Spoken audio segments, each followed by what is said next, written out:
Bonjour, bienvenue à toutes et à tous sur Comics Party, très heureux de vous retrouver aujourd'hui. Avant toute chose, je vous rappelle qu'il y a deux vidéos qui sont sorties récemment, une donc ce mercredi autour des lectures comics. On y parle de Star Wars, mais aussi notamment d'Aquaman et de Captain Marvel d'ailleurs, dont on va reparler dans quelques instants, entre autres. Et puis la semaine dernière, dimanche dernier, une vidéo autour du film Avengers Endgame et le sens du sacrifice, avec ces questions autour de Tony Stark et Steve Rogers. Je vous conseille d'aller voir ces vidéos si vous ne les avez pas encore vues. Cette semaine, on reparle cinéma, mais aussi comics, puisqu'on va parler des deux prochains films de super-héros à venir donc au cinéma, à savoir Shazam et Captain Marvel, histoire de vous donner quelques clés, quelques informations, quelques titres, pour bien vous préparer avant la sortie de ces films en salle. C'est parti. Bien qu'issus de deux maisons d'édition différentes, nos deux héros ont au moins un point commun, le nom de Captain Marvel. Car si aujourd'hui on pense à l'héroïne Marvel, dont le film sort en mars prochain, Shazam a lui aussi porté ce nom durant de nombreuses décennies. Et oui, car à l'origine ce dernier ne vient pas de DC Comics mais de Fawcett Publications, où il a été créé en 1940. Son histoire, vous la connaissez, Billy Batson est un jeune orphelin qui un jour rencontre un vieux sorcier nommé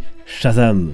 Il le juge digne de prendre sa succession, ainsi dès lors que le jeune Billy prononce son nom, il devient un super-héros au moins aussi fort que Superman. Chaque lettre de son prénom correspond à un dieu de la Grèce antique auquel il emprunte un pouvoir. Je vous renvoie pour plus de détails vers la vidéo complète sur le personnage sortie en 2016 sur la chaîne, je vous mets le lien en haut. Du côté de ses adversaires, on retrouve le docteur Tadeusz Sivana qui sera présent dans le film et interprété par Mark Strong. On pense aussi aux 7 péchés capitaux des démons de l'écurie DC qui devrait aussi être présent dans le long métrage. On trouve bien sûr également Black Adam, une version maléfique de Shazam, pour faire simple. Il ne sera pas présent pour ce film, mais devrait avoir droit à son propre film solo avec au casting l'acteur Dwayne Johnson. Heureusement, pour faire face à ces vilains, Billy n'est pas tout seul. Il a su à travers les époques compter sur la fameuse Marvel Family. Elle fut entre autres composée de sa sœur Mary et de Freddie Freeman, alias Captain Marvel Jr. Côté pouvoir, Shazam est particulièrement bien doté et pratiquement invulnérable.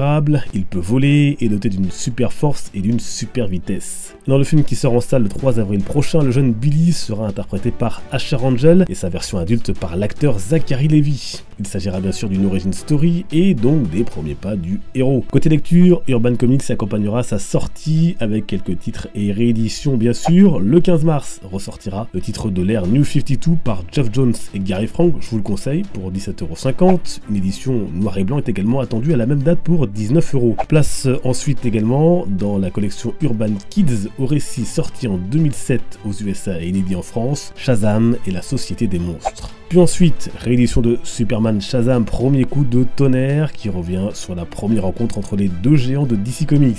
Shazam Anthologie sortira enfin le 29 mars pour 25 €. On y retrouvera les récits marquants autour du personnage, de ses débuts à aujourd'hui. Mais avant de découvrir Shazam en salle, vous pourrez voir le premier film solo consacré à une héroïne Marvel, à savoir la bien nommée Captain Marvel, ancienne pilote de l'US Air Force, connue dans la société civile sous le nom de Carol Danvers. Elle n'est pas la première à avoir porté ce pseudonyme, le premier était un extraterrestre Kree, c'est lui qui lui donne ses pouvoirs après qu'une explosion a transféré une partie de son ADN en elle. Quelques années plus tard, elle deviendra donc l'héroïne connue sous le nom de Miss Marvel, puis elle sera binaire et Warbird avant de devenir Captain Marvel, à la demande notamment de Captain America. Vous pouvez retrouver tous les détails dans la vidéo que j'ai consacrée au personnage l'année dernière. Carol a eu une vie d'héroïne extrêmement variée puisqu'elle a fait partie, à travers ses diverses identités, de nombreuses équipes, des X-Men, des Starjammers, des Avengers bien sûr, ou encore même des Gardiens de la Galaxie. Cette ancienne pilote peut donc voler et notamment envoyer des rafales d'énergie. Et c'est l'actrice Brie Larson qui lui prête ses traits dans le film qui sortira dans quelques jours le 6 mars prochain.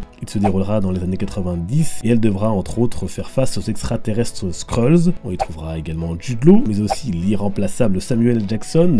En Nick Fury, on devra notamment apprendre comment il a perdu son œil. On retrouvera ensuite la super-héroïne en avril dans Avengers Endgame, où elle devrait jouer un rôle très important dans la libération de nos héros et de la Terre. Côté lecture, Panini Comics a sorti un certain nombre de titres autour du personnage également.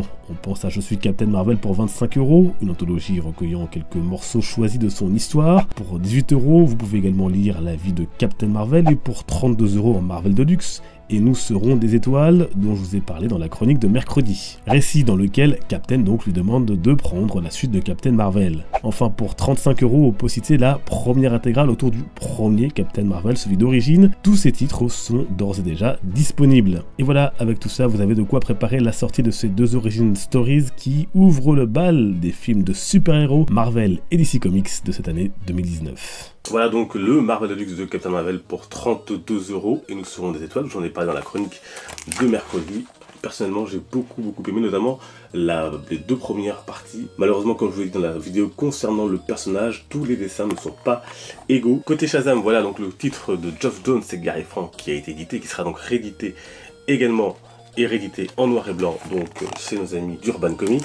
Voilà, on ne peut que savourer le dessin de Gary Frank avec un très bon scénario et donc une très belle origin story puisqu'on reprend dans ce titre les origines de Billy Batson. Et puis on aura donc aussi une réédition du titre Superman Shazam Premier coup de tonnerre qui n'a pas encore été édité chez Urban Comics, c'est l'édition de chez Panini Comics à l'époque. Voilà, je vous montre à quoi ressemblent un petit peu les dessins. Voilà donc par Judd Winnick et au dessin nous avons Joshua Middleton.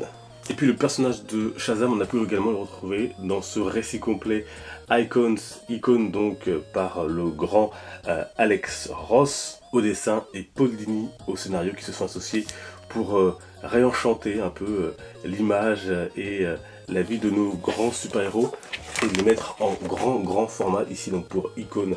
Donc c'est chez Urban Comics, vous avez notamment un récit bien sûr complet qui concerne Shazam. Voilà, j'espère que cette vidéo vous aura plu, n'hésitez pas à la partager autour de vous, à vous abonner bien sûr à la chaîne et à activer la cloche des notifications pour être sûr de ne rien manquer. On se retrouve bien évidemment sur les réseaux sociaux, vous avez tous les liens en description, je vous y attends avec plaisir pour échanger, discuter, partager. Nous on se dit à très bientôt, portez-vous bien, les comics sont une fête, ciao.